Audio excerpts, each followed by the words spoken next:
Welcome. Shit, it's the evening time now. You know what I'm saying? That's why we went on ahead and called it the Wednesday night or the Wednesday evening live stream.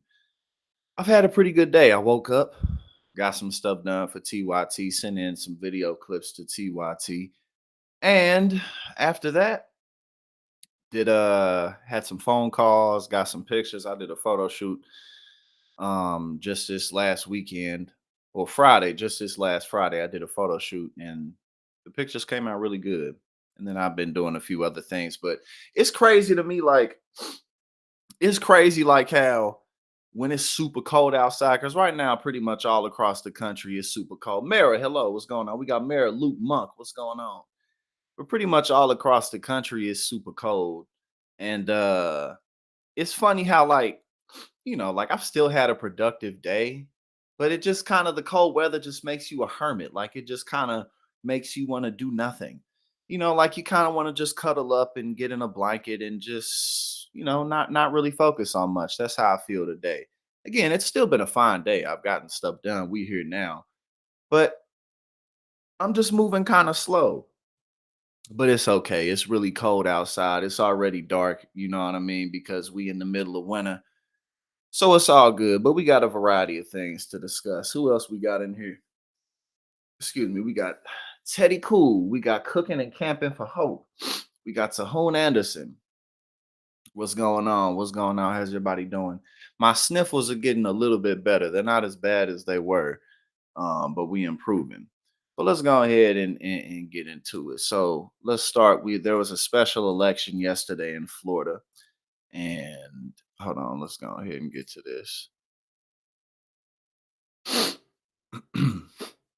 Are you watching Rebel Moon? Well, you watching it for everybody because Teddy, sometimes the critics get it wrong. Sometimes the critics just be hating, you know what I'm saying? Like, or sometimes critics just have bad taste, or maybe they're just looking too deeply into things. But nah, it seems like pretty much everybody dislikes Rebel Moon for good reason. It just seems to be a disaster. And also the show Echo, that supposedly is really bad too. The trailer looked cool, but apparently the show is really not good. Pardon me, y'all. Again, I'm getting over a little bit of a cold right now. But again, while Donald Trump may still become president, when you look at pretty much all the other races for the last several years now, Democrats have been winning handily. Especially after the reversal of Roe. I mean, that continues to be like a stake in the heart to the Republican establishment because it's like at this point, all Republicans really have left at this point is Donald Trump. Like the Democratic Party could hold on, like the Democratic Party could pretty fairly easily move on from Joe Biden at any point, whether it was now, whether it's if he wins this year at 2028, or if he loses in 2024. The Democratic Party can pretty easily move on. The Democratic platform, the ideals make room for progressives. You know what I'm saying? And as more and more people in older generations who are like in their 70s and 80s start to, resign from office or literally pass away, naturally, people in, Gen X, Gen Y, Gen Z are going to find their way in office. And more of that is in the Democratic Party because on the other side, you have the Republican Party, who, sure, you got Donald Trump, who remains King Supreme, God King, but regardless, he doesn't have decades ahead of him. So, like, other than him, there's no enthusiasm for anything. There's no real focus on policy of any kind. It's just this big, yeah, sure, you have the culture wars and you have the typical Republican tax cuts and stuff, but now it's the party's pretty much just all about Donald Trump. So what that means is it's going to take them some years to reinvent themselves for whatever that may mean, and that's why they've been going down the path of authoritarianism more and more because Republicans can't win on the issues because they're, anti-gay, anti-black and brown, anti-trans, anti-welfare programs, anti-science, anti-women, like anti everything and anything that makes sense. So like again, that's why they've been pushing more and more down into authoritarianism. But it's just like in terms of the future, like Republicans are just so glued to Donald Trump. So when you look outside of that, you look at Democrats winning elections, whether it's House races or state elections and local elections. Why? Because people are showing up to the polls to protect their abortion rights, or they're showing up to the polls to protect their Medicare, or because just good ideas that almost certainly are going through the Democratic Party, especially at a city council level, at a smaller level where you see more immediate change, maybe in after school programs or like public transportation in the area, or whatever it may be. City council gets a lot done really quickly. Um, but it's just like, hold on, okay, hold on, my bad. I'm going on and on, but Jolise, thank you so much for the $20 super chat. And yes, hopefully I'm over this cold in the next couple of days. Thank you so much. I appreciate you for the $20 super chat. And I appreciate everybody for your constant support and love. And we're gonna keep this train moving. Thank you so much. But yeah, again, just basically at the end of the day, the point is that just general good ideas at this point right now are probably going to go through in the Democratic Party again, whether you're at the national level or you're at the local level. But the whole Republican apparatus is just Donald Trump, like so. And again, that's why we see more and more things like this. You feel me? Like oh, we got Fritza in the building. What's going on, Fritza? Queen Fritza, hello.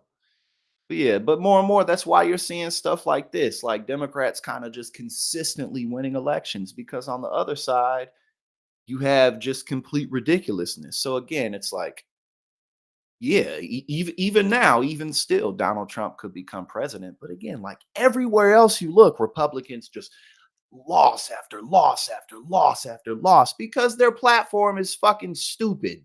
You know what I'm saying? So that's the ultimate silver lining, especially again, just going into the future. Anybody who's interested in being a part of government, period, even if it's not an elected position, if it's you, if it's anybody else, man, let's encourage them to get involved. Let's get them in because there's just so much opportunity for us to take charge. You know what I'm saying? But we'll continue to see more and more stuff like this.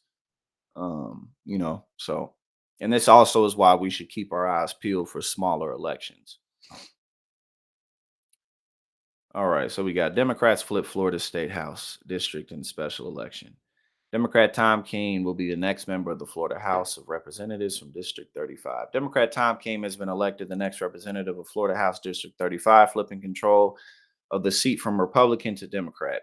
Keene, a businessman and decorated 21-year military veteran, defeated Republican Erica Booth, who sits on the Osceola County School Board. The seat became vacant when Republican Fred Hawkins left to pursue a job as president of South Florida State College. See, again, like this, a businessman and a decorated 21-year military veteran. That could be a Republican. You feel me? Like that could very well be like what you would like to consider a moderate Republican. But again, at this point, the entire identity of the Republican Party is just Donald Trump. And so even people like this are just now, it's just ridiculous. It's crazy. But again, ultimately, that's a good opportunity for progressives to just get more people in office because there's so many elections happening all the time. We can't allow for this very noisy presidential election, which we got to we got to pay attention to it, obviously, but we can't allow for all the noise to make us take our eyes off of opportunities to get progressives in smaller seats because there's a lot of opportunity for it. Okay, Keene won the battleground district with 51.3% of the vote compared to Booth with 48.7. A difference of 590 votes. All right, so there we go. This guy even looks like he should be a Republican. You feel me? He even looks like he could be a Republican, but now it's just like if you not Marjorie Taylor Greene or Lauren Boebert or one or something within that esque, it's like, you know, I mean, because what you got Elise Stefanik, she she pulled her I can't remember who it was, but Elise Stefanik pulled her endorsement from some Republican who's running for something because there's a recording of him calling Trump arrogant. Like, you know, the entire apparatus is all about Donald Trump, like through and through and through and through and through and through. Like, and that's one of the reasons why it's difficult to have conversations with Trump supporters. Even one see exactly. This is the most Republican looking motherfucker ever in the world. I ain't never met him in my life. I'm sure he's a decent gentleman. You feel me? I'm sure he's the type of guy who will hold the door for you and buy you a drink on your first time out with him. But again, like you see, it's just like this shit crazy. Um, but yeah, no, there's a lot of opportunity for us. But yeah, there we go. Special election.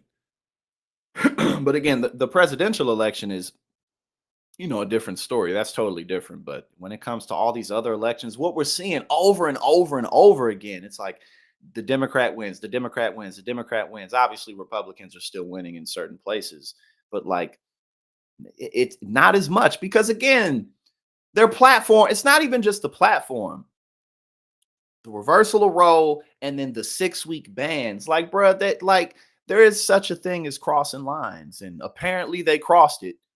Because it's women aren't gonna wake up one day, no day soon, nor anytime far away, and just be okay with all of this. Like, yeah, one day women are just gonna be okay with go back in the kitchen, bitch. Go back in the kitchen. Like, nah, women ain't going back in the kitchen. Slavery ain't coming back. None of that shit is coming back. You feel me? So it's like that's why you're losing elections because no one wants that.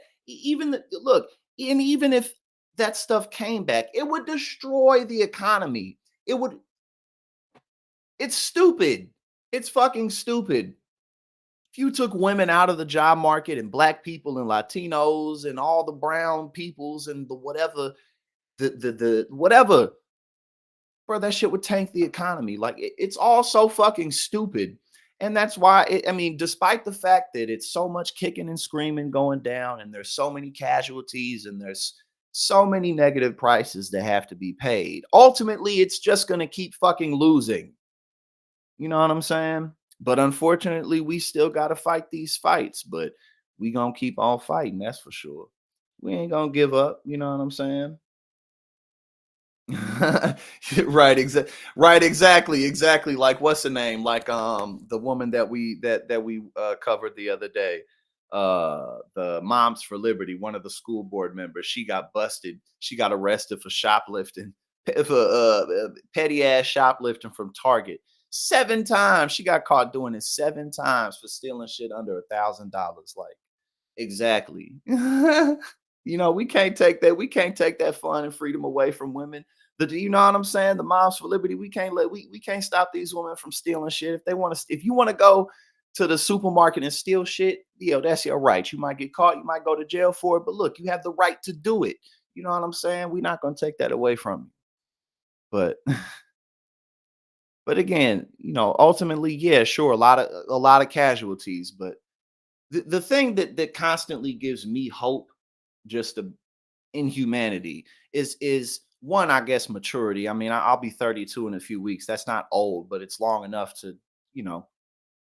But also, too, just like being just really, just basically being an anthropologist, being really into just humanity, history, what we are, why we are, and what you see constantly over and over again is humanity just rising up to the challenge. That's what we do, man. People rise to the challenge. We look out for each other. We love one another. And yeah, sure, we hurt one another too, but you can choose to focus on that only if you'd like. But oftentimes, we've all chosen to look at the world like it's all bad. And sometimes we're bigger victims than other people in certain aspects, in certain ways. But it's really a choice, man, because yeah, you see small groups of people do the wrong thing over and over again, but you see the majority of people do the right thing over and over again. You know what I'm saying? And it's just like, the more just the older I get, the more I believe in people because there's just so many examples of it. Like you could read like journal entries of just regular everyday people from like 500 years ago. You could go back further than that. You could go back, because we've been around much longer than the written word. You know what I'm saying? But you could go back a couple thousand years and read journal entries of people, and you like to think about them like, oh, people were so different back then. Nah, they was just like you. Like it could be somebody's journal entry and they're talking about their sick child and how they're working so hard to collect enough money so that they can take their child to the neighboring town to give them medicine. Like, bro, people been the same forever. Or people talking about how they don't like being mistreated. Just regular things, you feel me? Like regular shit. Like people been the same forever, man. And it's interesting when you look at it like that, because then you really can see yourself across all times. It's just another everyone is just you. And obviously our egos get in the way of that, and our egos aren't all bad, but I don't know. It's just,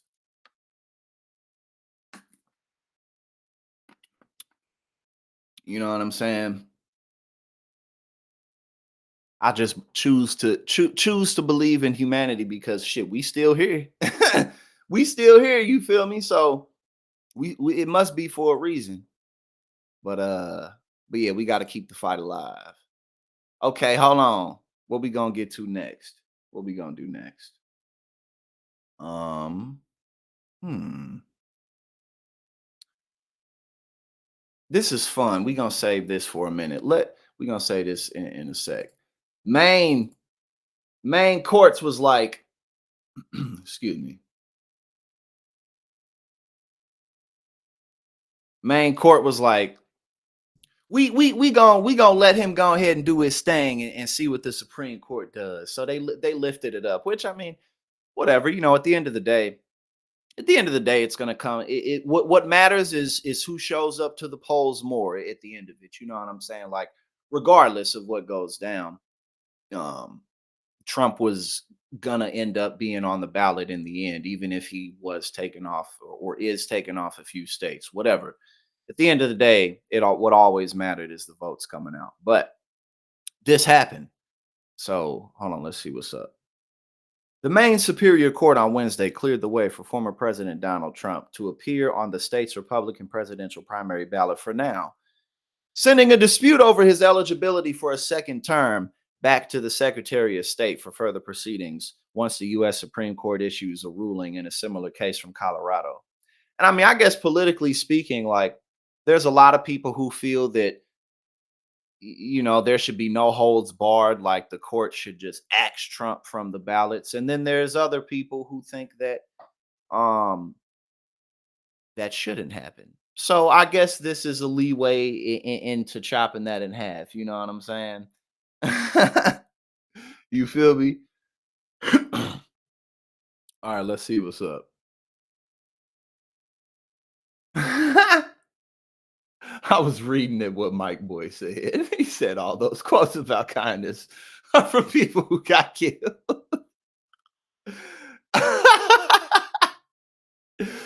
Oh shit. You a comedian for real, man. That shit was beautiful. All right, here we go. In a 17-page order, Justice Michaela Murphy, who sits on the Superior Court of Augusta, said that a December decision from Secretary of State Shella Bellows, a Democrat, should remain on hold until the Supreme Court renders its decision in the Colorado dispute. I mean, this doesn't really change anything, though, does it? I mean, this what does this change? You feel me? Like, um, oh, okay, Mike, you talking about the courts, but I mean, I guess this is pretty symbolic to me because what difference does it really make? It's ultimately up to the Supreme Court, and if the Supreme Court decides, nah, man, you can go ahead and take Trump off the ballot, then that's what they're gonna do, and if they don't, then they won't. So, I mean, Yeah, I think this it I mean, it's tangible, but I think it's still rather symbolic. It's kind of like to, I guess, calm people's nerves a little bit. That's would be my guess. This is like a move to calm people's nerves. Okay, here we go. Noting that Maine's primary is scheduled for March 5th, Murphy wrote that unless the Supreme Court before that date finds President Trump disqualified to hold the office of president, eligible Maine voters who wish to cast their vote for him in the primary will be able to do so, with the winner being determined by ranked choice voting. Speaking of ranked choice voting, we need to get more on that. Speaking of ranked choice voting, if there's any good thing that came from this segment, it's definitely just, oh, ranked choice voting exists here and there within the country. Now that's something that we got to keep on pushing. If we want to break out of our two-party structure, then I won't say that's the only way, because I'm sure there's probably other ways to go about it. But ranked choice voting is certainly definitely the best way that I can think of, at least right now. So here we go. All right. Oh no, I can't drink this coffee right now. It's too cold. It was some good coffee, but it then got cold right now. You know what I'm saying? All right. So I mean, we don't really need to go over this all the way again. At this point, because again, in terms of in Maine, it was up to the Secretary of State. So now we just got to see what the Supreme Court does. But again, I guess this to me, because I don't really see what real difference this makes other than, I guess, making it seem less partisan, perhaps. I guess maybe that's it.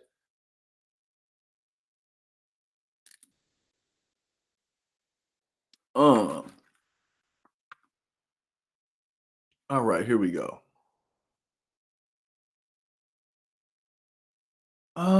Now what?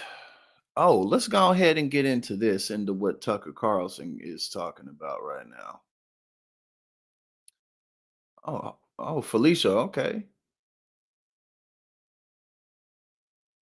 You said when you became precinct president in 2018. Oh, that was recently. I didn't know it was going on there. Oh, we got Roxy in the building. Hello. All right, now let's see what Tucker Carlson is talking about. This may end up being what shall we call it? Insufferable or too long, but let's just see what he's up to now. Let's see what he's up to now. Tucker Carlson declares that Dems won't ditch Kamala Harris because she's part of the new master race.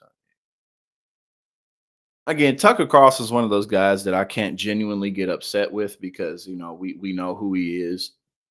So you just kind of look at what he does and maybe laugh or and then move on. But he is supremely untalented. I mean, Fox News really, really carried this man. It really did. I mean, goodness gracious. All right, let's see what's up. What would happen if we held an election the way that Americans used to do it just a few years ago? We should try that sometime. Here's how it would work. Everyone would vote on the same day in person. You would show up and present an ID, just like you do at the airport or the liquor store. Then you'd mark your preferences on a piece of paper. You do it manually. There would be no electronic voting machines. There would be no drop boxes or absentee ballots. The poll workers would probably be people that you recognize from your own zip code. They'd be your neighbors. They would not be employees of Mark Zuckerberg from California.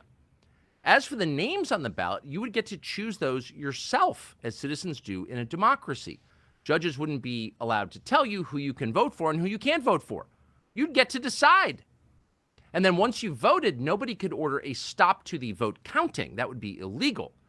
So you would know the results of the election in just a few hours, and you would feel pretty confident that they were pretty real. That's how we used to do it in this country. What would happen if we tried it again? Well, as it happens, the state of Iowa did that very thing last night. They had their caucuses. That's the first contest in the 2024 presidential cycle. It all felt very retro, very non-third world. But the results were interesting. Here they are. Donald Trump won 51% of the vote. Governor Ron DeSantis of Florida got 21%. Nikki Haley got 19%. In other words, Donald Trump won decisively. At this point, it's hard to see how he's not the Republican nominee, because he didn't just win last night. He triumphed overwhelmingly by a historic margin. Trump won the Iowa caucuses by about 30 points. That's more than double the previous record. That was set in 1988 by Bob Dole. So last night was not close. It was a shocking blowout. Trump did to Iowa what the Vikings once did to the Irish coast. Only smoldering huts remain. Chris Wallace. It wasn't shocking at all, though, because Trump is basically an incumbent. You know what I'm saying? Like, so, I mean, Trump took over the party. It was a huge win, but it wasn't like, oh God, who would have thought? You feel me? Like, of course he did, you know? Looked like he was going to be sick. On the other channels, they cast about looking for an explanation for this unexpected calamity.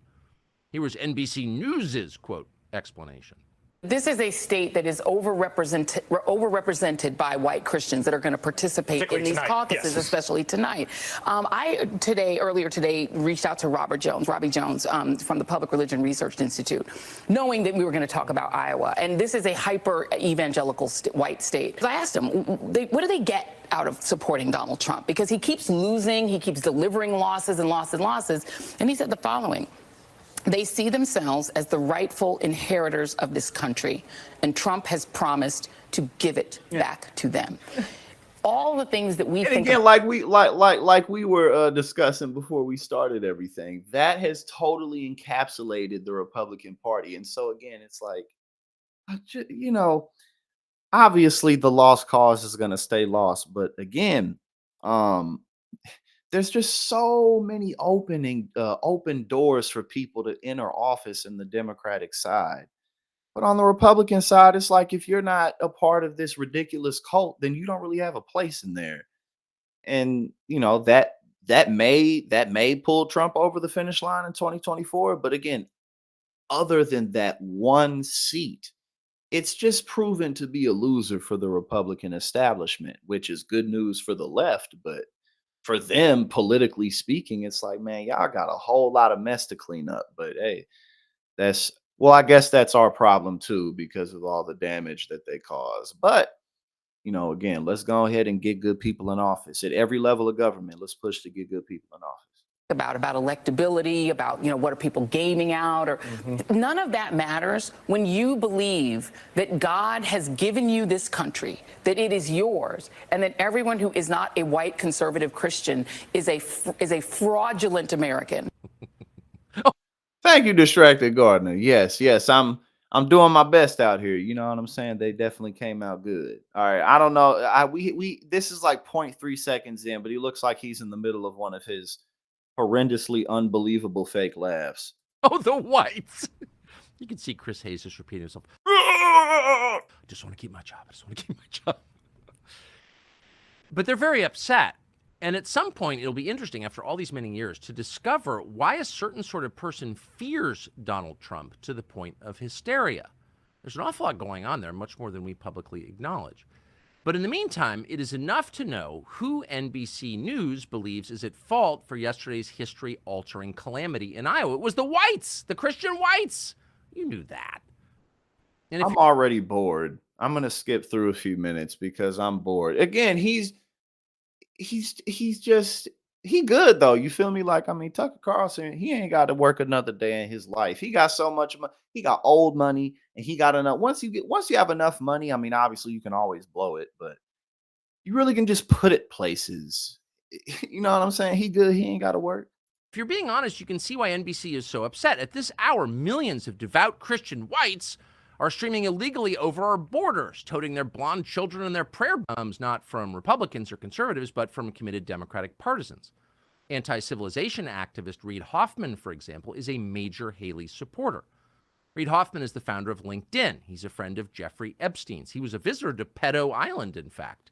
He's also the guy who funded E. Jean Carroll's second he does with the residents of, say, Coos County. Listen to Chris Sununu explain how Nikki Haley is never a Oh God, fuck this. Jesus Christ. This dude is just again, I'm not mad about anything he said. I'm mad that I sat there and listened to his ass. Like, that's what I'm mad about. I'm just like fucking bored, man. You know what I'm saying? Like, again, after a while, you just know who these people are. So it's like, you know, you don't really get mad at what they say. But again, it's just like, oh, just shut the fuck up. You're just boring me to tears. That's really more what it's about. Oh no. Hold on. Okay, well, it looks like Okay, there was just one of these pages that can't be found. It's something about the border. I'll have to look that up while another video is playing. We got a whole lot of stuff going on. Matter of fact, oh, let's do this because I got to get me some juice real quick because I got cotton mouth. You know what I'm saying? We gonna check this out real quick. I got to go ahead and get me some juice. I got to get a juice pouch. He said my brains and remaining fertility are leaving my body. Yeah, see, Mary, that's why I'm saying I just felt it. I could just feel it. I'm in tune with everybody, like it wasn't just me, it was everyone. It was like, just get this. It was just time, you feel me? He's just one of the it's not what he does, it's just him. Just him. It's like, just fuck off, please. All right, now let's go ahead and see what's up with this while I get my juice pouch. Hold on. Hold on. Rubio dropped some shade. Okay, whatever. I'm just seeing if there was anything I needed to open up on this. That's Trump's balls. Trump fans stunned CNN's El Reeve with testicular swag in Trump store. Oh, somebody's selling Trump's balls. Oh, well, we definitely gonna check that out. She saw illegal aliens in airports. Did she personally check them for documentation? That's a good question. Okay, I opened up one of them. Let me go get my juice real quick. Thank you all. God bless you and your family.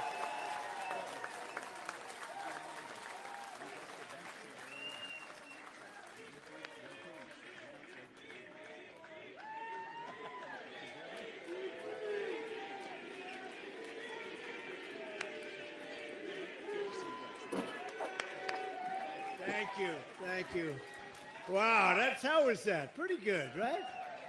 That was pretty good. And he's a fantastic guy. And he's really, he's got something that's very special because he started off with a Zippo and he ended up very strong. Oh yes, Jen. Yes, and that's what's so interesting about this election too. It's like on the one hand, Donald Trump, he could totally become president, but on the other hand, in court, he can't win. You know what I'm saying? Yes, absolutely. Today in court went absolutely terrible, and things in court are gonna keep going terrible for him. But then again, I guess he's still. Republicans are like, even if he's behind bars, I'm gonna vote for the man. Like, damn, y'all crazy. Y'all crazy. Hold on, let's see what's up with this. Oh, yep, Capri Sun time. Went on ahead and got my pouch. I got my pouch ready. All right, let's go ahead and check out Trump's balls. Let's go ahead and see how big them goddamn balls are. Big old Trump nutsack right there. Let's see them nuts swang and hang.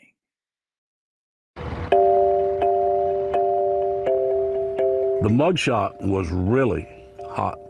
And this stuff lasts probably about 2 months. It stays really hot. But the first week that the mugshot came out, we sold like 2,000 t-shirts. What's that? That's Trump's balls. Okay. Whitey Taylor runs a busy Trump store. They're big and they're shiny.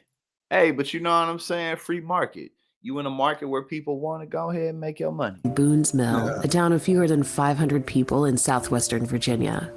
We visited a week after Christmas, with the Iowa caucuses just days away. Taylor predicted Trump would win the Republican nomination, and then business would really boom. Can only get these here. How much are $20. I just wanted to see Trump's balls. Other than that, it's kind of just another store. You know what I'm saying? Oh yeah, he gonna want some type of spot in Trump's cabinet. Oh God. Oh God, can you imagine Vivek Ramaswamy being front face, having a microphone? Oh, well, I mean, he has a microphone now, but like a White House microphone.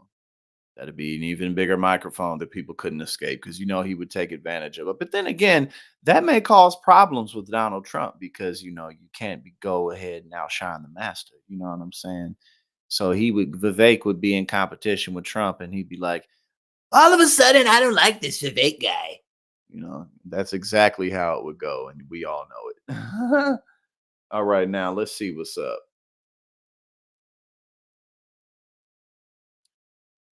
Speaking, I haven't watched this clip, so we gonna check this out.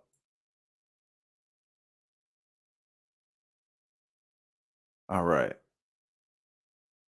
MSNBC host savages Trump lawyer Alina Habba after courtroom smackdown. The worst Trump lawyer so far.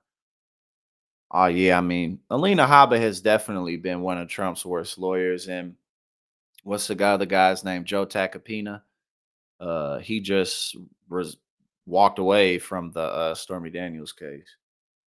In New York, federal judge Lewis Kaplan had ruled against the Trump lawyers in a series of objections with quick one-word rulings, overruled repeatedly.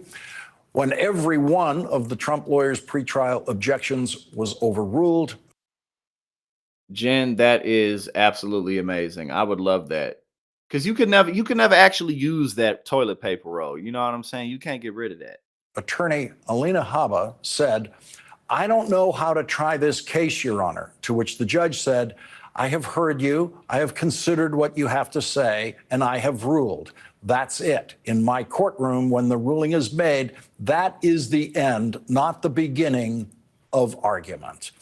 And that leaves Alina Habba as the current frontrunner for worst Trump lawyer to appear in court so far. Here's how it went when Attorney Habba asked to not have a... He paying her though. Trump don't be paying nobody, but apparently he's paid her. So at least she making money out of it. A trial session on Thursday of this week so that Donald Trump could attend his third mother-in-law's... Yes, Scaramucci. The mooch. That's what they used to call him. The mooch. Funeral. Ms. Habba, we are asking again, Your Honor, for a brief one-day adjournment so my client can be here, just like he flew at the wee hours of the night to be here today. The court, you said you're asking again for a brief one-day adjournment. That is the first time you've done that, notwithstanding statements made elsewhere. Ms. Habba, that's not true, Your Honor. The court, to the contrary, you asked me for a week's adjournment. I denied it. Then the judge said, I am not stopping him from being there. Donald Trump is not required to be in the courtroom at any time. He could go to the funeral, and he proved that to everyone today. I guess Lawrence O'Donnell is kind of monotone, kind of tame, and it's MSNBC, but oh God, this is so mild in terms of like just the disaster in court that goes down with Alina Habba and Donald Trump. I mean, she may be his worst lawyer. She really is bad, man.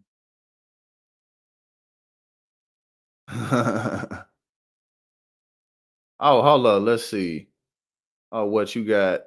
Oh, yeah, Mike Boy, my man's got a breakthrough. Shit.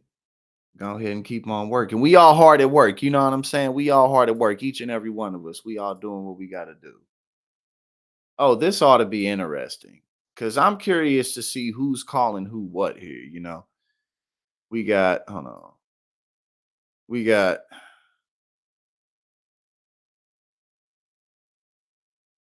Eric Bowling, who is like the big giant man baby guy on Newsmax, who's like, you know, just like super like obnoxiously like sycophantic to Donald Trump. And then we got Chris Sununu, who Donald Trump called Chris Christie without the weight. And he's still like, oh, well, you know, I'm going to vote for Donald Trump no matter what. You know, even though I'm endorsing Nikki Haley, but I'm still going to vote for Donald Trump. I'm still going to kiss that behind.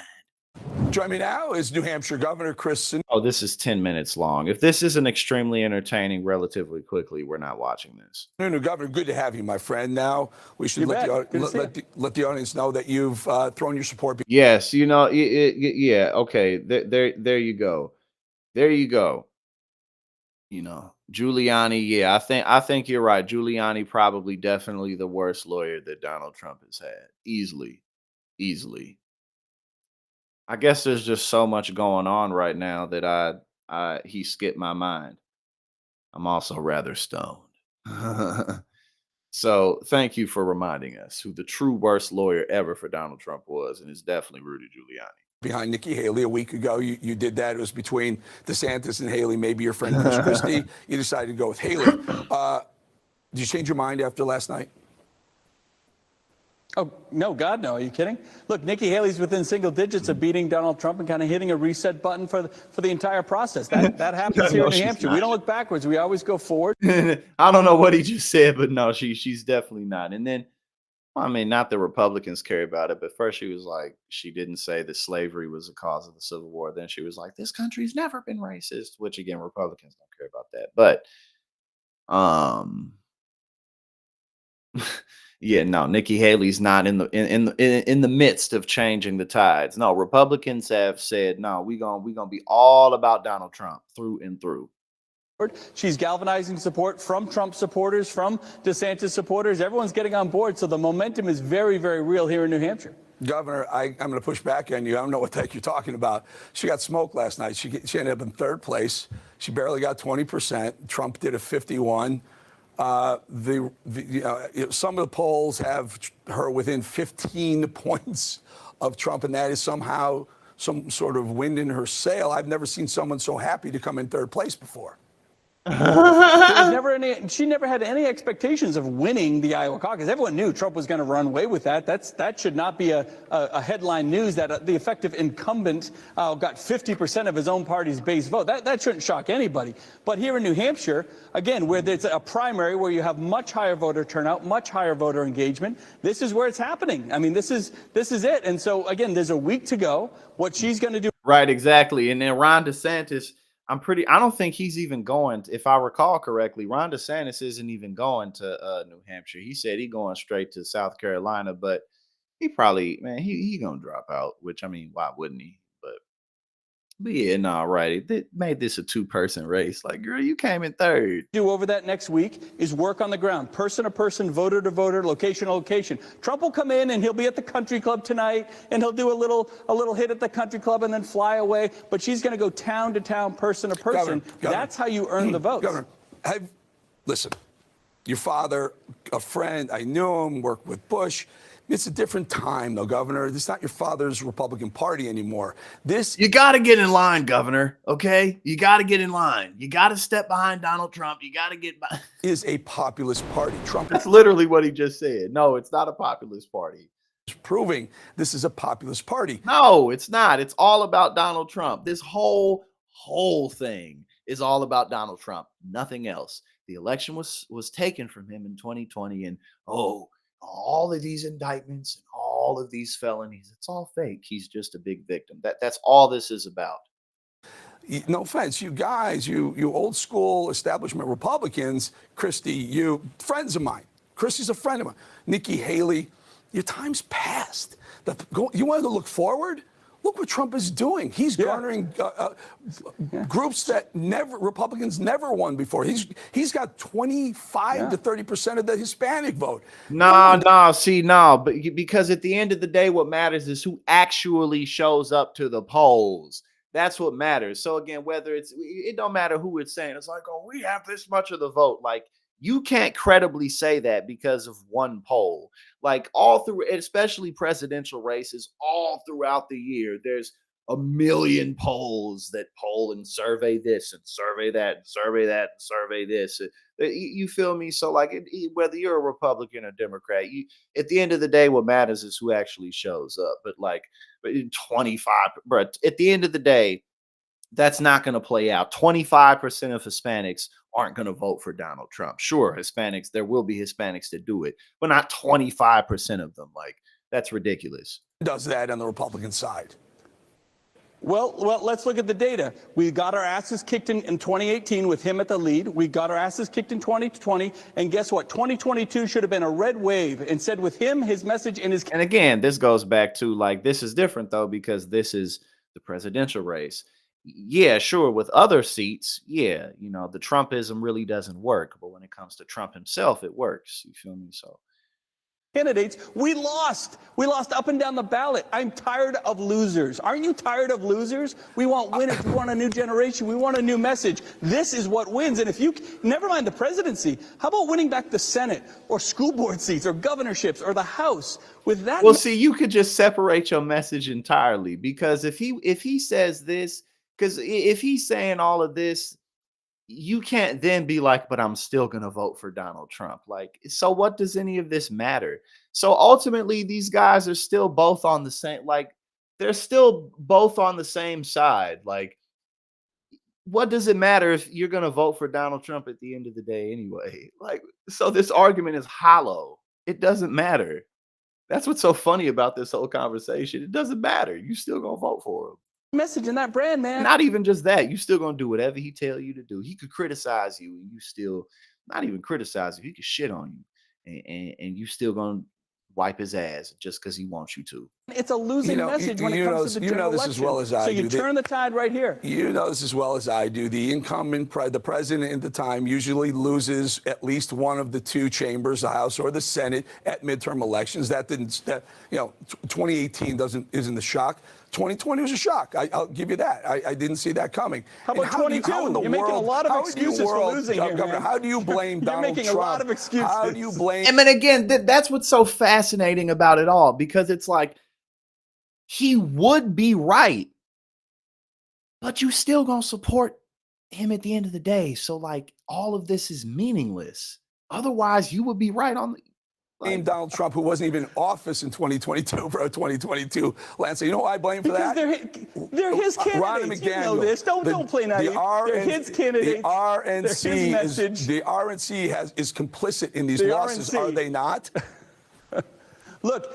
They're his candidates, his message, his brand has surrounded the Republican Party in 22. You want to try to make excuses that Trump wasn't a big part of our losses there? Buddy, I just want to win. I'm tired of losing. I'm tired of losers. So having a candidate that can drive the entire ticket up and down the ballot, that's an amazing opportunity that we just haven't had in 6 years. So it's just that simple. So people are galvanizing behind it. They love the message. Governor, their experience is unmatched. Show me where you've won with the establishment old school Republican. It's not about establishment old school. It's not rhino, it's dino, the dinosaurs. Go ahead.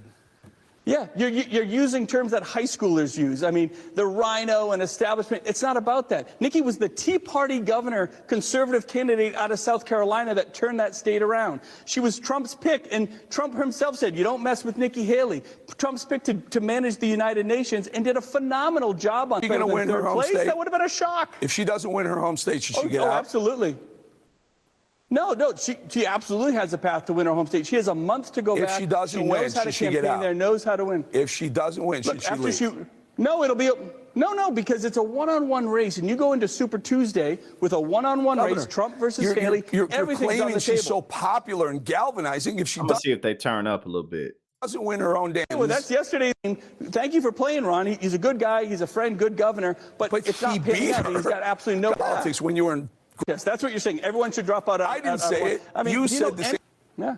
Look, it's all about getting in the first three states, Iowa, New Hampshire, South Carolina, the role of those states. If she doesn't win any, she should leave, That's exactly what I've done. If she doesn't win any, she should leave, No, right? it's a one-on-one race going with 47 states to go. Well, come on. You just said DeSantis should leave, and he's beating her. No, he's not beating her. He's in single digits in both New Hampshire and South Carolina. No. We only have one. We only have one contest in the book so far, Governor. You can't say what she's going to do because she's polling. Yeah. So everybody should drop out after one contest. That's what you're saying. Everyone should drop out. I didn't say it. I mean, you said DeSantis should. About races? Do you know anything about politics? Foolish. Okay. I'm foolish. How's this? I was around doing politics when you were in grammar school. Okay. So. I've been around doing politics, so you were in grammar school. And after all those years of hard work and dedication, I turned out to be nothing more than a dumbass kissing, boot licking. Like that. That's all you ended up being. Like, I put in all this time, and you just a grown ass toddler motherfucker who kissed Trump's ass. That's it. I watched your father work with Bush. I know politics. Please don't be insulting. All right, that's you want to talk about high school? Yeah, but you're acting like everyone should drop out after you're acting like a high. And again, at the end of the day, they sitting there doing all this, but they both gonna lick Trump's boots. So what does it matter? Schooler Governor Sununu, stop it. You just said DeSantis should leave because he didn't do better in Iowa. If Nikki Haley doesn't win her own state, should he leave? Should she leave? Yeah. I'm saying DeSantis should leave because, whether he leaves or not doesn't matter. He's in single digits. He has no money. He's not going anywhere. You're saying that because Trump did well in one caucus, everybody else should drop out. I did not say that. That's Never silly. once That's did I silly. once ever utter that. Never once did I say that. Oh, You said okay. I was using So your if Nikki- analogy that So after three DeSantis states. should leave. So after three states. So if the guy who beat Nikki Haley should leave. Why shouldn't Nikki Haley leave? That's what I was saying.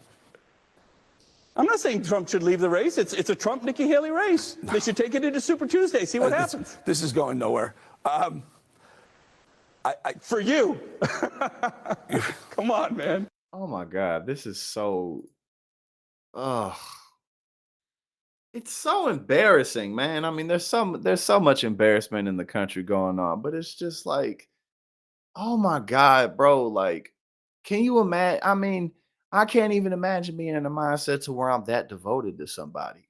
Like, like no one is that devoted to Joe Biden. Joe Biden's just the incumbent Democrat. Like, again, like after him, people just move on to whoever else there is. Like Republicans, man, these motherfuckers gonna be talking about Donald Trump for years, no matter what happens, whether he wins or whether he loses. They not gonna stop talking about this time, this era, where it was stolen from them. Bro, they gonna be talking about this for the rest of their lives, about how their glory was taken. Like, bruh. Ugh, that was difficult to watch. Now, what should we do now? Okay, here we go. Speaking of Chris Sununu, speaking of him, we gonna stay on here. Katie Tur grilled Sununu for saying he'd back Trump as the nominee. Do you think that January 6th was a big deal? Again, speaking of that, it's like, what difference does it make in the end because of this?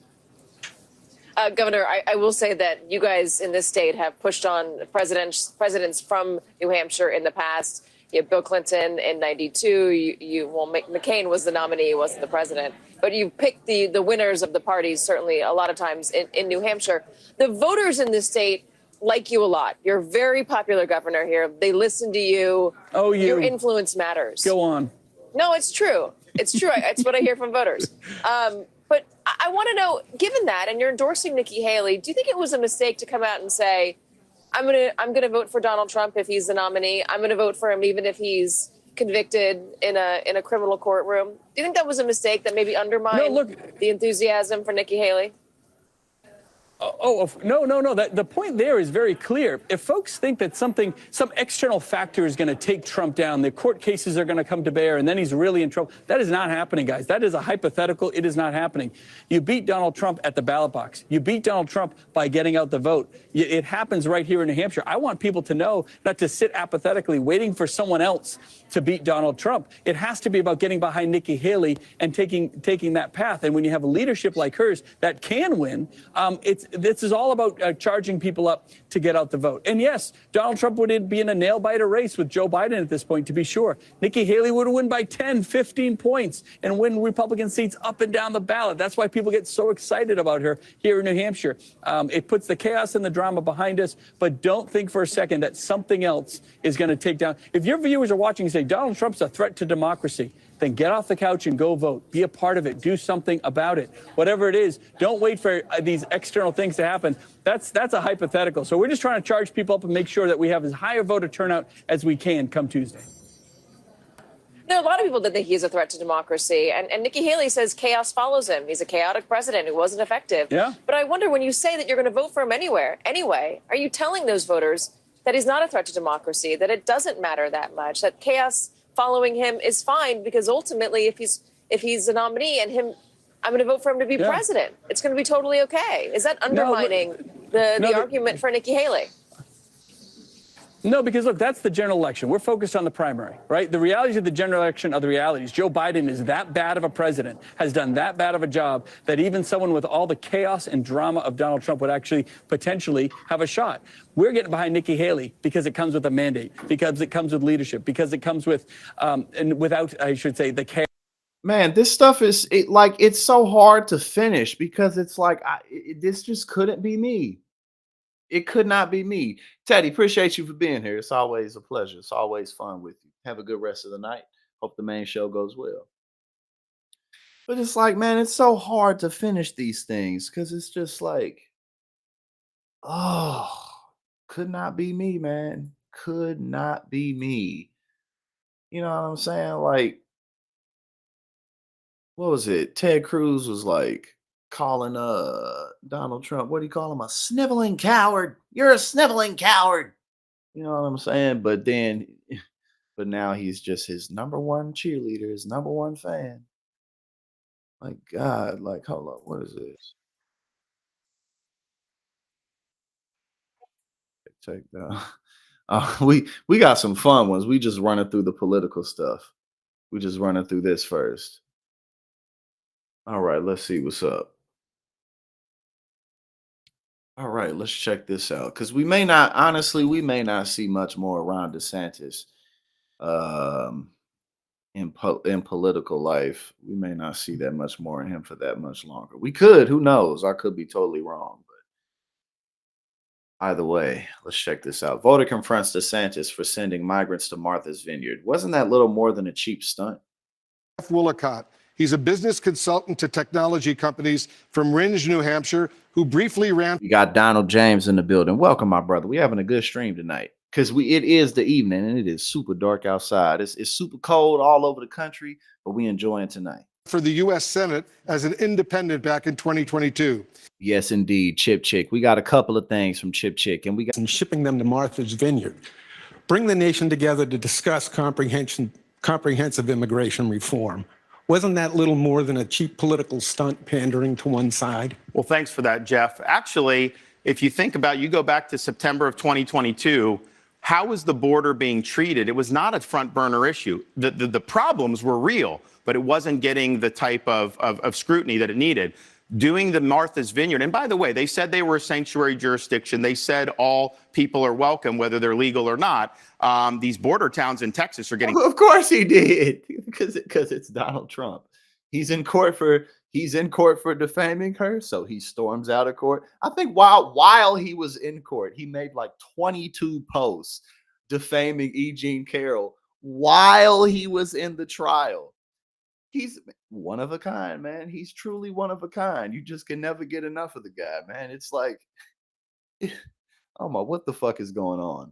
Thousands and thousands. Martha's Vineyard couldn't even handle 50. And so I think that was an example of them wanting to impose a certain worldview of open borders on the rest of the country, but not willing to be able to do it. But this was something that the media really globbed onto. So it ended up raising the temperature on this. And now you have this being discussed everywhere. So I don't think it was cheap at all. I think it was designed by partially, I just believe that if you're a sanctuary jurisdiction, you should be the ones to have to show. I literally haven't been listening to a word that he said, like literally not a single thing that he said. I haven't paid attention to it. And I don't really care. You know, because what consequence is it at this point? Because we know why he did what he did. It's exactly what the man said. It was just a cheap political stunt.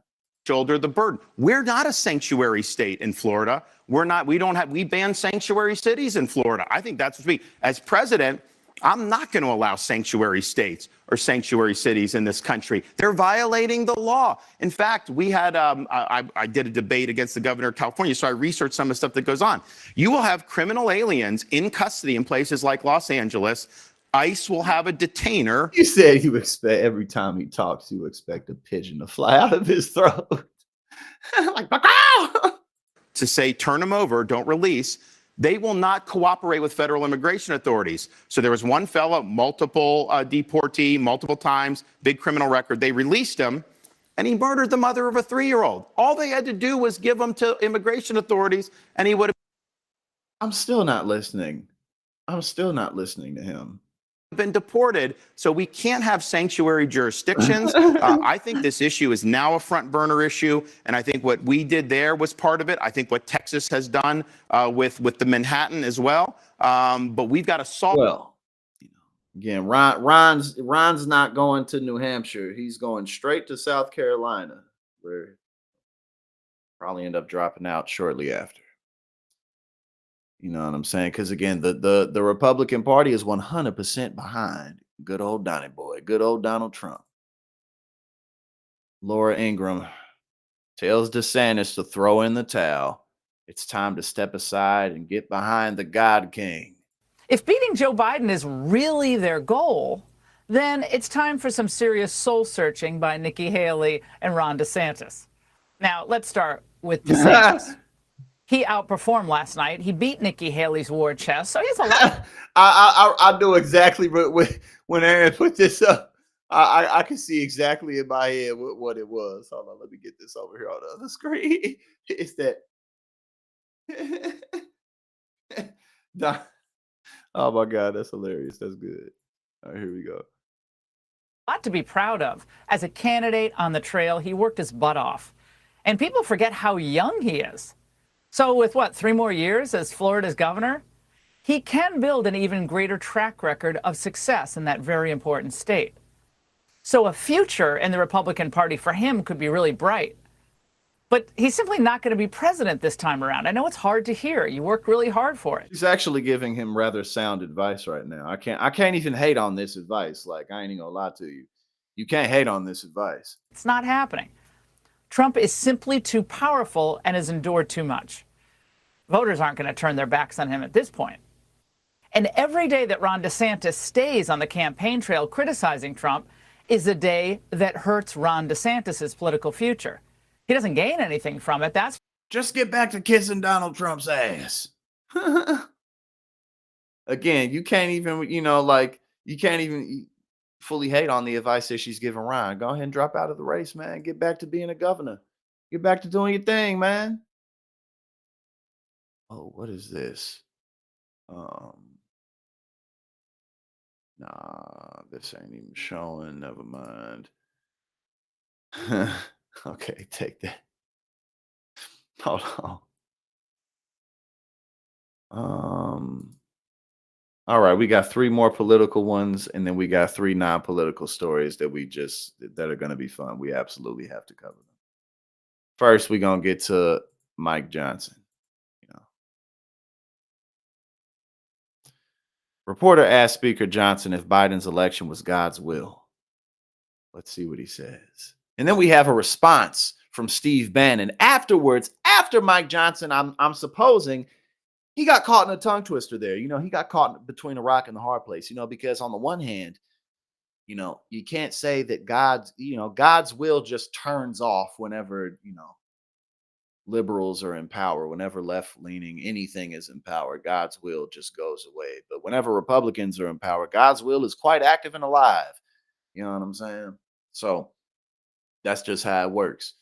But let's see what he does. The reporter asks him. Believe that Joe Biden's presidency is God's will? Is Joe Biden's presidency God's will? Oh, I know where you're going with this. Okay, so I said in my speech before I took the gavel that look, I'm a Bible-believing Christian, right? Bible-believing Christian believes what the Bible says, right? The Bible says that God is the one that raises up. The Bible says that gay people are bad, and that's why I was crying on camera, because gay people exist in the world. He was like, oh God, I don't remember exactly what he said. He was like, oh God, fill me with your strength and your wisdom. Oh, it was like some pray away the gay camp or some shit like that. But he was in tears because he just he cares so much. Just cares so much about the troubles and the worries of the world. God, gay people are walking around and it's just so bad. People in authority. I believe God is sovereign. By the way, so did the founders. I quoted the Declaration of Independence. They acknowledged that our rights don't come from government; they come from God, and we're made in His image. Everybody's made the same. Everybody's made in God's image except for gay people. Not gay people, because the Bible. He's like going all over the place. He could have just said, yes, it's God's will that Joe Biden was in office. That would make sense. Are given equal rights and value, and that's something that we defend. So if you believe all those things, then you believe that God is the one that allows people to be raised in authority. It must have been God's will then. That's my belief, right? But I think that a nation makes a decision collectively because we're given the free will to do that, and I think we're going to make a much better choice as a country coming up in this election cycle. God put dinosaur bones into the earth to test our faith. Dinosaurs didn't exist because the Bible only talks about a couple thousand years worth of Earth history. So, therefore, there's no way that dinosaurs are real. He just be fucking with people. You know what I'm saying? Like, he just be fucking with people. We got all this evidence. It's just, And what's so crazy about it all is like when you look at the world like that, it makes God so much smaller. Doesn't God get bigger when you can learn about how full the universe really is of his creation? I would think so.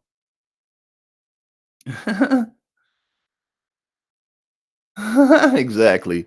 That's exactly what he needs. You know what I'm saying? You said you get strong footloose vibes. Hey, yo, you know what I'm saying? Because they were mad at him about, I don't even remember what it is that they was mad at him about all the way. Basically going along with Biden with something. Like they was like, we gotta get him out of here. But yeah, no, he was literally on camera crying because gay people are a thing. You know, it's like, oh damn, bro, I don't know. And never knew that it could bring tears to your eyes.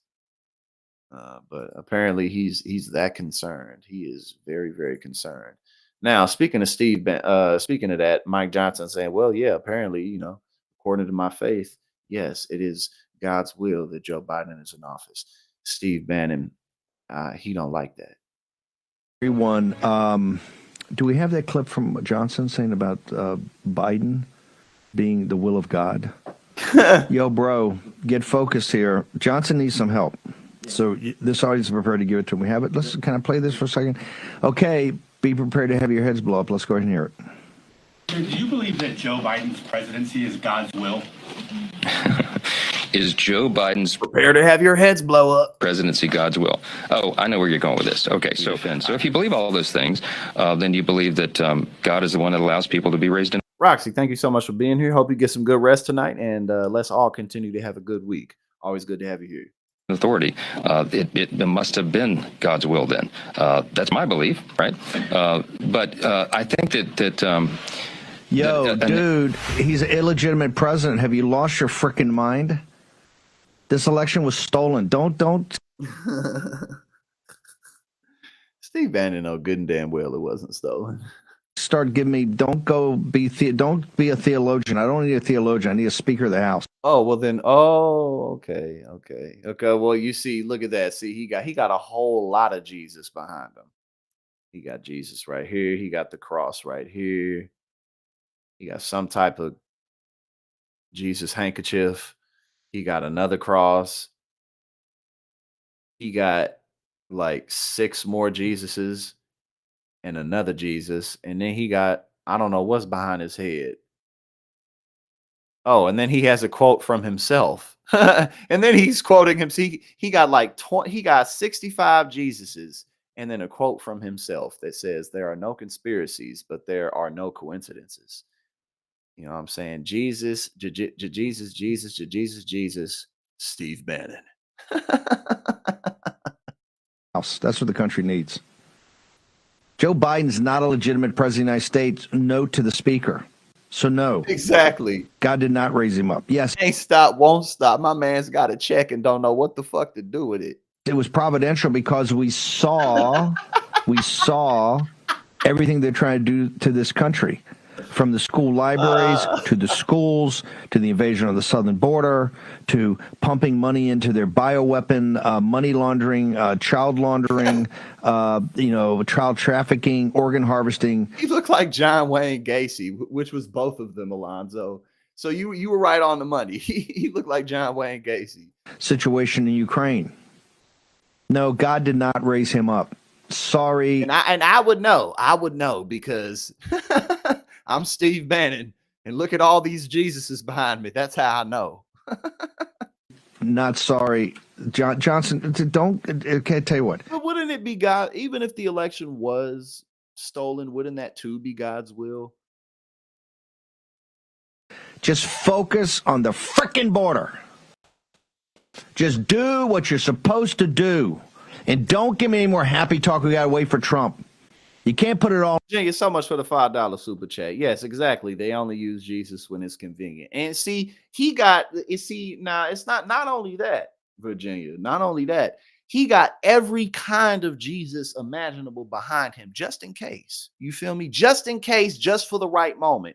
For the whole hour segment that he does, maybe it's 2-3 hours. I don't know how long his segments are, but for the whole duration of the segment, at any given half hour, 15-minute, any given second, my man's got enough Jesuses behind him to go with the moment. You feel me? Thank you again for the $5 super chat. On Trump, you're the Speaker of the House. The framers and the founders gave you the power of the purse. Shut it down. And that's another Bible. You can quote the Bible stem to stern. Look, guys like Langford, and I hate to say this, guys like Langford and guys like Johnson are going to lead to mass conversions to Islam by young men. Wait for it. If that's what Christianity gives you, if that's what it gives you as far as being a warrior, when you roll over to your enemies, disgusting. You're disgusting. Shut up. All right, let's see what's up with this right here. Apparently, bank draft overfees may soon become less heavy or something. Bank overdraft fees may soon plummet. Here's what to know. And the White House is also trying to tackle and slash bank overdraft fees. Elizabeth Schulze trying to, keyword, has the latest on this new proposal and how it could impact your bank. Good morning, Elizabeth. Good morning, Gio. And this new proposal would try to change how much Americans who are spending more than they have in their available accounts are paying. Many banks charge you $35 when you overdraft on your account. The Consumer Financial Protection Bureau now wants to try to lower those fees to as low as $3. It says that could save consumers $3.5 billion every year. This rule would apply to the nation's biggest banks and credit unions, which have. Hey, now the Consumer Financial Protection Bureau is credible. It is credible. And a perfect example of when institutions work the way they're supposed to. Already signaled some opposition to the changes. President Biden this morning is calling this a big win for consumers. Gio. And Elizabeth, what do people need to do to make sure they qualify for these lower fees? Right. So right now, this is just a proposal from the federal government. It would still need to be. She fine. I don't know who she is, but she fine. Finalized and likely would go into place sometime. Elizabeth Schultz. Next year. But amid political pressure, some big banks like Bank of America, Citi, Capital One have already lowered or eliminated those overdraft fees altogether. So double check your account to make sure that your money is with one with the lowest available options. Well, we'll keep our eyes on that because that seems like a whole bunch of hopping and a skipping around, and maybe not. That's what that sounds like to me. A whole bunch of potentially no, but we'll see what's up. But the Consumer Financial Protection Bureau, when it is properly staffed, does work. All right, let's go ahead and see what's up with my man's. You know, let's see what's up with my man right now. Chicago man sues dozens of women saying he was badmouthed on a Facebook group chat. Are we dating the same guy? Uh-oh, my man's fell into the group chat. Hey. So I don't know exactly what happened, but the fact that he's suing a small group of people, hey, I could be wrong, but that says a lot. But let's see what happens. A Chicago man is suing more than 24 women who 24? What? Who allegedly posted, spread, or moderated negative reviews of him on a Facebook group for dating advice. Nico D'Ambrosio, age 32, filed a federal lawsuit Monday against the women. A federal lawsuit. This dude filed a federal lawsuit over some dating app bullshit. Like, bro, and you live in Chicago. It's a lot of people in Chicago, bro. Just go somewhere else. Facebook's parent. Just go to another bar. Go to another club. Go to another section of the city. Go outside and meet some women in person. Company and others seeking at least $75,000 in damages. His federal suit claims the women posted or otherwise advanced, quote, probably false and inflammatory statements about dating. How much did it cost to do this? That's what I want to know. Because again, it's like you went all the way. You could have just took the L and moved on because You know, I'm sure the women, unless you did something horrible, which it doesn't sound like you did, it sounds like they were just kind of maybe laughing at you a little bit.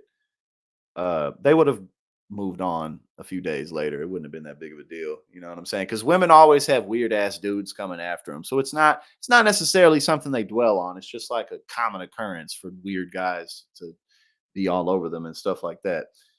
But again, like how much did it cost to actually go through with this? It couldn't have been cheap. Experiences with him in the Chicago He was in the lawyer's office crying like, "Ah!" page of a private group called Are We Dating the Same Guy? The lawsuit Right, exactly. Exactly. He just made it even worse. He just made his chances of getting a date even worse. Like, bro, now everybody knows about it. I live very far away from Chicago. I live hundreds and hundreds of miles away from Chicago. And now I know about you. And now all of y'all know about it too. And now everybody else do. You know what I'm saying? Exactly. This is not the way. You know what I'm saying? We on some Mandalorian shit right now. This ain't the way. You feel me? We gotta show these motherfuckers the way, Mike boy. We gotta tell them what's up. But my man's in his and again, what were you trying to do? This was an incredibly like how anxious and emotionally hysterical must of a state must have he been in for a long time? Because it's like, bro, you went through with this. This wasn't just an idea that you had. It was an idea that festered in your mind. And then you were like, I'm gonna do it. You put a plan together. You made the call. You drove to the office. You sat down. You cried. You paced back and forth. I don't know what you did in the office. And you spent the money to do this. And now everybody knows about it. And you the one who looked like you crazy. lawsuit obtained by the messenger claims there are more than This is 80,000 not the members way. in the Chicago group alone, with groups also existing for several other major cities. Alonzo, I have no idea what I'm doing for my birthday. I don't have any major plans this year. I'm sure I'll do something fun. I'll figure it out. But yes, my birthday is on the 31st of this month. I don't know what I'm doing yet, but I'll figure it out. In the suit, D'Ambrosio says he met one woman at a cultural event in Chicago last year and had a consensual sexual encounter with her that night, followed by a handful of, quote, unremarkable dates. He claims the woman then doxed him in the group, posting the allegedly false statements along with his name and photo. Who cares, bruh? You could have just moved on. You could have just kept this quiet. Like this is A not, Florida man and bruh. The reason that this is a story is because you look like a pathetic little bitch. That's why this is a story. Yes, definitely an Andrew Tate fan for sure. And I'll be 32 in a few weeks. He's my age. Like I can't like, bruh, like this is like the prime age to be dating women. It really is. I mean, you can date your whole life. You feel me? Like anybody really can, but this is just a good I mean, anybody. This is a good age for men and women to date because you're just more mature and ready for it in a lot of ways. But God, I can't imagine doing this. God. You know, because even though I'm good with women, that doesn't mean every woman's feeling me or that every woman likes me or that I don't, like you just move on. Who cares? Like, how did you even figure out that you was in the group chat? He looked 75,000. How do you prove that what they did was worth $75,000 in damages? How can you prove this? Like, what is this? They posted or otherwise advanced provably false and defamatory statements about dating experiences with him in the Chicago page of a private group called Are We Dating the Same Guy? Oh my God. He claims there's more than 80,000 members. What are you suing them for? Oh my God. But it doesn't say anything that they said about him. It just says, Are we dating the same guy? Statements, name, and photo. But how do you prove that the $75,000 worth of damages? Right, exactly. Women be shopping. Exactly, Alonzo. They just shopping, you know what I'm saying? Let me know what's up with this guy. That's hilarious. Women be shopping for sure. Libby said, I ain't shopping for shit. I'm doing my thing. I'm chilling.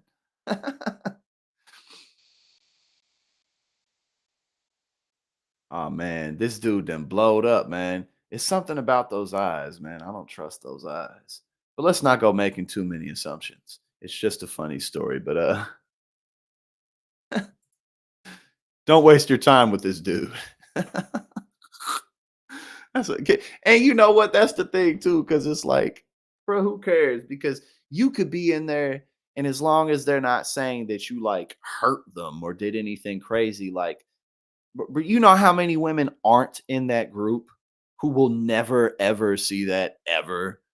Like, like the overwhelming majority of women that you can meet in Chicago probably have not seen what's on that page. And then a lot of them that did see what's on the page, if they met you and liked you, they may be like, I don't know, maybe she was wrong. And then she could have been wrong. Like, it's really not that big of a deal, bro. All right, now we are on to the greatest website of all time. Uh, let's see.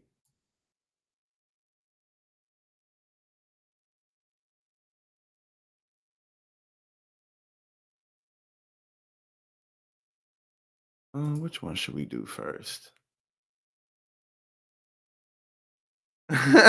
Let's do this one first.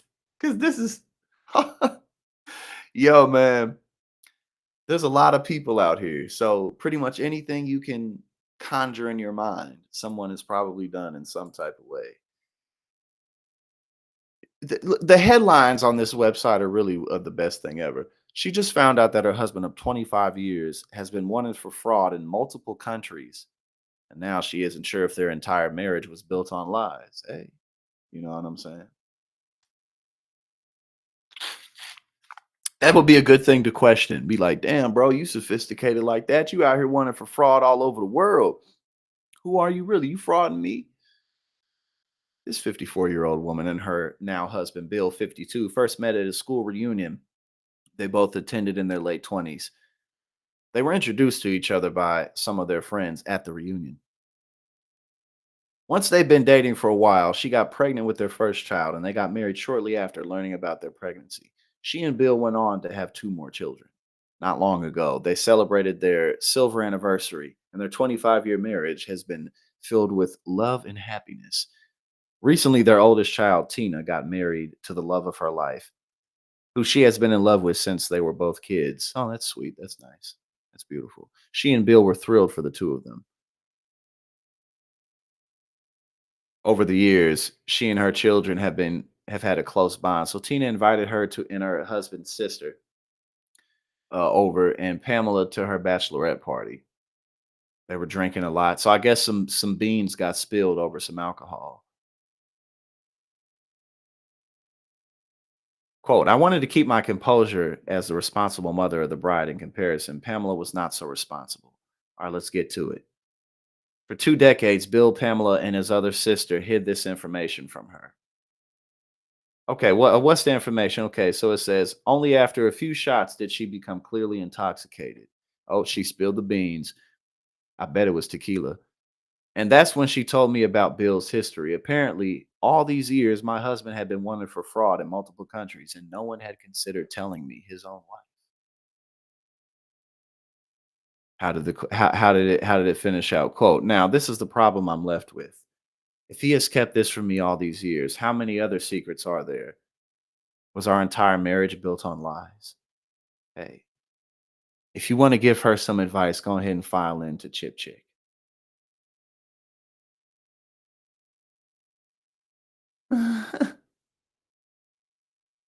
Hey man, that sucks for her, but it's funny to read on Chip Chick. It made it to Chip Chick. But nah, man, that's like some Meet the Fockers type shit. Some Meet the Family type shit right there. Her groom's wedding got canceled got called off after the groom caught the bride sleeping with his uncle before walking down the aisle. You know, these are the types of things. He said, I don't even think that's that bad. You know, these are the types of things right here that it's like, I can't, you know, someone, someone who would sleep with your uncle right before walking down the aisle. I can't imagine that you wouldn't be able to quite quickly see these kinds of character flaws in somebody. I just, I just don't, because that's egregious behavior. That's not sneaky. That's just crazy right there. I don't even have anything to say. I hope this was a wake up call for you. I hope this was a moment where you turned your life around and learn how to be a better judge of people, because I- there's just again, like, was this an on meet like some game show shit, like meet and marry a woman in 24 hours type of shit, like meet and marry a convicted felon type of shit? Like, there's no way. You feel me? Because yeah, there's just nothing more to say to that. But we had a very good later Wednesday stream, and things are going quite well. Things are going very well. I am about to get a workout in. Then I'm going to shower. Then I'm going to get some of these clips up. Then I'm going to keep working a little bit. Probably going to watch some Batman tonight. I can't lie. I can't get enough of Batman. You know what I'm saying? And thank you, everybody. Thank you for all the support. Thank you for everything that you do. And we're going to keep this train moving forward. I hope that all of you have a fantastic evening, and I will see you tomorrow. We're gonna be earlier tomorrow, don't worry. But